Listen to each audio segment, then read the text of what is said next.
વર્ષ 2025માં ધોરણ 10 અને 12માં ઉત્તીર્ણ પરિણામ પ્રાપ્ત કરનાર વિદ્યાર્થીઓ સહિત તેમના શાળાના આચાર્યોના સન્માન માટે વિશેષ સન્માન સમારોહનું આયોજન કરવામાં આવ્યું હતું.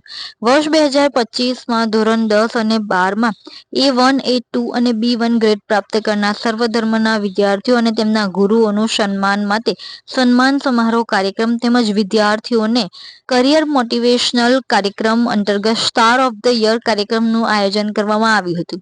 સુરતના ચોકબજાર વિસ્તારમાં આવેલ મહેમાન હોલમાં સન્માન સમારોહ કાર્યક્રમ યોજાયો હતો.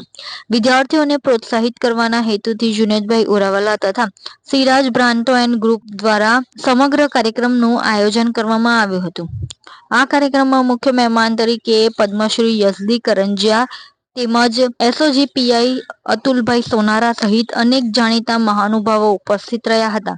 સ્ટાર ઓફ ધ યર કાર્યક્રમમાં ગુજરાત રાજ્ય બોર્ડના ધોરણ 10 અને ધોરણ 12ના A1, A2 અને B1 ગ્રેડના 250 થી વધુ વિદ્યાર્થીઓનું સન્માન કરી તેઓને આગળ કારકિર્દી બનાવવા માટે પ્રોત્સાહિત કરવામાં આવ્યા હતા.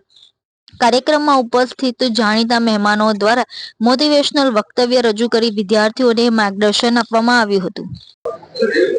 આપનું નામ અને મારું નામ યશદી કરંજિયા.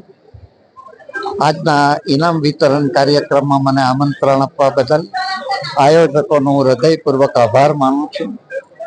જે મિત્રોને, જે વિદ્યાર્થીઓને ઇનામો મળ્યા તેને મારા હૃદયપૂર્વકના અભિનંદન. જે વિદ્યાર્થી મિત્રોને ઇનામો નથી મળ્યા એમને પણ એટલા જ અભિનંદન. અને કારણ કે એ દિશામાં એ લોકોને આગળ વધવાનું પ્રેરક બળ મળી રહેશે.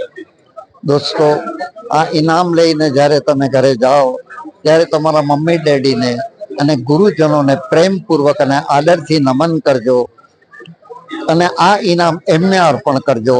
તમને આજે ઇનામ અહીં મેળવતા જે ખુશાલી લાગી એના કરતાં ડબલ ખુશાલી તમારા માતા પિતા અને ગુરુજનોને લાગશે, એની હું તમને ખાતરી આપું છું.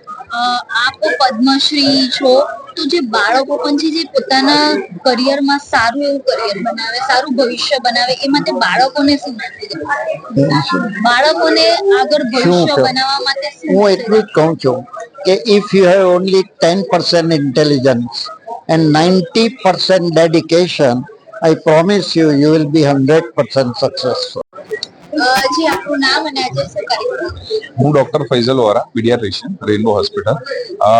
આજનું ફંક્શન જુનેદભાઈ ઓરાવાલા ગ્રુપે અને સિરાજભાઈ બ્રાન્ડો ના સમર્થનમાં ખાસ કરીને 10 અને 12ના જે સ્ટુડન્ટ્સ A ગ્રેડ અને B ગ્રેડથી જે પાસ થયા છે, ઉત્તીર્ણ થયા છે, એ લોકોના પ્રોત્સાહન માટે આ ફંક્શન હતું. આજે જે વિદ્યાર્થીઓ છે જે સારું એવું પરિણામ લાવેલા છે, એ વિદ્યાર્થીઓને પ્રોત્સાહિત કરવા શું સ્ટુડન્ટ્સને ખાલી 10 અને 12 નહીં, આગળની ડિગ્રી, સ્નાતક અને અનુસ્નાતક ડિગ્રી માટે પણ એ લોકોએ કન્ટિન્યુઅસ મહેનત કરવી પડશે. આ તો એક પડાવ હતો કે જે એમણે પાસ કર્યો છે. હજુ આ જ રીતની મહેનત અને કદાચ આના કરતા બી વધારે મહેનત સારી રીતે, હું એમ કહીશ કે એક હોલિસ્ટિક એપ્રોચનો મતલબ છે કે ખાલી જે વિષયનું ભણે છે એ જ નહીં, એના સિવાયની બધી વસ્તુઓમાં એમણે આગળ વધવું પડશે, તો જ આગળ જતા કોમ્પિટિશનમાં આગળ નીકળશે. કેટલાક વિદ્યાર્થીઓ છે પોતે તો ભણવા માંગતા હોય છે પણ ક્યારેક એ લોકોના પેરેન્ટ્સ એ બાબતે સપોર્ટ નથી કરતા, તો એ પેરેન્ટ્સને શું કહેવું? હું માનું છું કે હવે તો એ જમાનો ગયો. બધા જ પેરેન્ટ્સ ક્યાંક ને ક્યાંકથી પોતાના બાળકને જેટલું બ્રાઇટ હોય એ પ્રમાણે આગળ વધારતા જ હોય છે. અને ખાસ કરીને મેં જેમ કીધું, જુનેદભાઈ ઓરાવાલા અને આખું ગ્રુપ ને ઘણા બધા બીજા છે કે જે સપોર્ટ કરવા માટે ઓલવેઝ રેડી છે.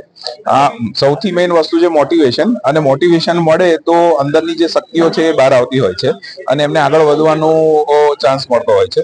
તો મને લાગે છે કે મોટિવેશન મળે અને પેરેન્ટ્સને એવા રસ્તા મળે કે જેથી એમના બાળકોને આગળ ભણાવી શકે, તો દેટ ઇઝ સક્સેસ.